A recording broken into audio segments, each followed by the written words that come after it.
ಭಾರತದಲ್ಲಿ ಅತಿ ಹೆಚ್ಚು ಮತಾಂತರ ಮಾಡಿದ ಮತಾಂಧರು ಯಾರು? ಕ್ರೈಸ್ತರ, ಮುಸಲ್ಮಾನರ ಅಥವಾ ಮನುವಾದಿ ವೈದಿಕರ? ದೇಶದ ಇತಿಹಾಸದಲ್ಲಿ ಅನೇಕ ಧರ್ಮಗಳು ಹುಟ್ಟಿದವೆ. ಸ್ವಲ್ಪ ಧರ್ಮಗಳು ಹೊರದೇಶಗಳಿಂದ ನಮ್ಮ ದೇಶಕ್ಕೆ ಬಂದಿವೆ. ಒಂದು ದೊಡ್ಡ ಸುಳ್ಳುಗಳು ಸಂಘಿಗಳು ಹಾಗೂ ಹಿಂದುತ್ವವಾದಿಗಳು ಪ್ರಚಾರ ಮಾಡ್ತಾರೆ. ಅದೇನೆಂದರೆ ಮತಾಂತರ ಮಾಡಿರೋದು ಈ ದೇಶದಲ್ಲಿ ಮುಸಲ್ಮಾನರು ಹಾಗೂ ಕ್ರೈಸ್ತರು. ಆದ್ರೆ ಭಾರತದ ಇತಿಹಾಸ ಕೆದಕಿದ್ರೆ ಈ ಮಾತು ಸತ್ಯಕ್ಕೆ ದೂರವಾದದ್ದು ಅಂತ ಗೊತ್ತಾಗುತ್ತೆ. ಮುಸಲ್ಮಾನರು ನಮ್ಮ ದೇಶವನ್ನು 800 ವರ್ಷ ಆಳಿದ್ರು. ಅವ್ರೇನ ಫೋರ್ಸಬಲಿ ಬಲವಂತವಾಗಿ ಮತಾಂತರ ಮಾಡಿದ್ರೆ ಇವತ್ತು ಅವ್ರ ಪಾಪ್ಯುಲೇಷನ್ 14% ಇರ್ತಾ ಇತ್ತಾ? ಅವ್ರ ಪಾಪ್ಯುಲೇಷನ್ 80% ಆಗ್ತಾ ಇರ್ಲಿಲ್ವಾ? ಅದೇ ರೀತಿ ಸ್ನೇಹಿತರೆ, ಕ್ರೈಸ್ತರು ಅಂದ್ರೆ ಬ್ರಿಟಿಷರು ನಮ್ಮ ದೇಶವನ್ನು ಸರಿಸುಮಾರು 200 ವರ್ಷ ಆಳಿದ್ರು. ಅವರು ಫೋರ್ಸಬಲಿ ಅಂದ್ರೆ ಬಲವಂತವಾಗಿ ನಮ್ಮನ್ನ ಮತಾಂತರ ಮಾಡಿದ್ರೆ ಇವತ್ತು ಅವರ ಜನಾಭಾ ಏನಿದೆ ಬರೀ 1.5% ಇರುತ್ತಾ? ಅವ್ರದ್ದು 20% 30% ಆಗ್ತಾ ಇತ್ತು.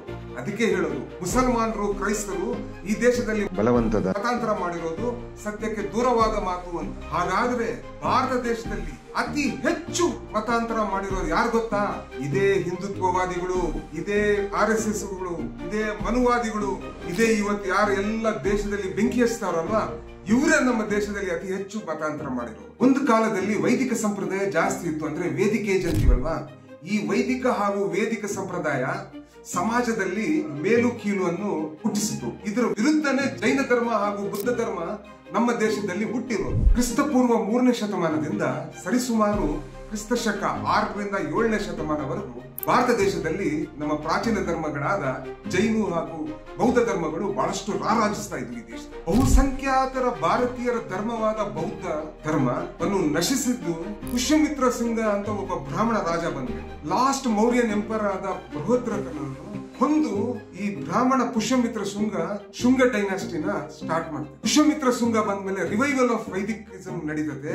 ದಾರುಣ ಹತ್ಯೆಗಳು ನಡೀತವೆ ಬೌದ್ಧ ಬಿಕ್ಕುರದು ಹಾಗೂ ರಕ್ತಪಾತ ನಡೆಯುತ್ತೆ. ಪುಷ್ಯಮಿತ್ರ ಶುಂಗ ಏನ್ ಮಾಡ್ತಾನೆ, ಒಂದೊಂದು ಬಿಕ್ಕುಗಳನ್ನ ತಂದ್ರೆ ನಿಮ್ಗೆ ಇಷ್ಟು ಸ್ವರ್ಣಗಳು ಕೊಡ್ತೀವಿ ಅಂತ ಘೋಷಣೆ ಮಾಡಿದ್ಮೇಲೆ ಲಕ್ಷಾಂತರ ಬಿಕ್ಕುಗಳನ್ನ, ಬೌದ್ಧ ಬಿಕ್ಕುಗಳ ತಲೆಗಳು ಕಡಿತ ಮಾಡಿ, ಆಮೇಲೆ ಏನು ಬೌದ್ಧ ಟೆಂಪಲ್ಸ್ ಏನಿರ್ತವೆ ಅದನ್ನೆಲ್ಲ ಧ್ವಂಸ ಮಾಡಿ ಅಲ್ಲಿ ವೈದಿಕ ಶಾಹಿಗಳ ಮಂದಿರಗಳು ಬರೋಕೆ ಸ್ಟಾರ್ಟ್. ಆ ಕಾಲದ ಮನುವಾದಿಗಳು ಬೌದ್ಧ ಧರ್ಮದ ಮೇಲೆ ಎಂತ ಒಂದು ಕೊಡ್ಲಿಪೆಟ್ಟು ಕೊಡ್ತಾರೆ ಅಂದ್ರೆ ಬಹುಸಂಖ್ಯಾತರಾದ ಬೌದ್ಧ ಧರ್ಮ ನಾಮು ನಿಶಾನೆ ಇಲ್ದಂಗ ಆಗ್ಬಿಡುತ್ತೆ, ಸರ್ವನಾಶ ಆಗ್ಬಿಡುತ್ತೆ ಸ್ನೇಹಿತರೆ. ಬಹುಸಂಖ್ಯಾತರಾಗಿದ್ದ ಬೌದ್ಧರು ಇವತ್ತು ಎಲ್ಲೂ ಕಾಣಿಸ್ತಾ ಇಲ್ಲ. ಲಕ್ಷ ಗಟ್ಟಲೆ ಇದ್ದ ಬೌದ್ಧ ಸ್ತೂಪಗಳು, ದೇವಸ್ಥಾನಗಳು ಎಲ್ಲೂ ಕಾಣಿಸ್ತಾ ಇಲ್ಲ. ಈ ದೇಶದಲ್ಲಿ ಕ್ರೈಸ್ತರು ಮುಸಲ್ಮಾನರು ಮತಾಂತರತನ ಮಾಡಿದ್ದಾರೆ. ಆದ್ರೆ ಅವರು ಮತಾಂತರ ಮಾಡಿದ್ರು ಬಹಳಷ್ಟು ಇವತ್ತು ನಮ್ಮ ಹಿಂದೂ ಟೆಂಪಲ್ಸ್ ಎಲ್ಲ ಉಳ್ಕೊಂಡಿದ್ದೇವೆ. ಆದ್ರೆ ಈ ಬೌದ್ಧರು ಮೇಲೆ ಪುಷ್ಯಮಿತ್ರ ಶುಂಗ ಮಾಡಿದ ಮತಾಂತರತನ ಇದೆ ಅಲ್ವಾ, ಇವತ್ತು ಸರ್ವನಾಶ ಆಗ್ಬಿಟ್ಟಿದೆ.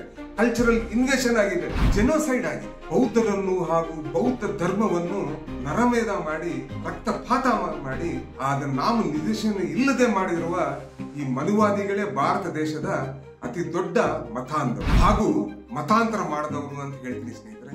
ಜೈ ಹಿಂದ್.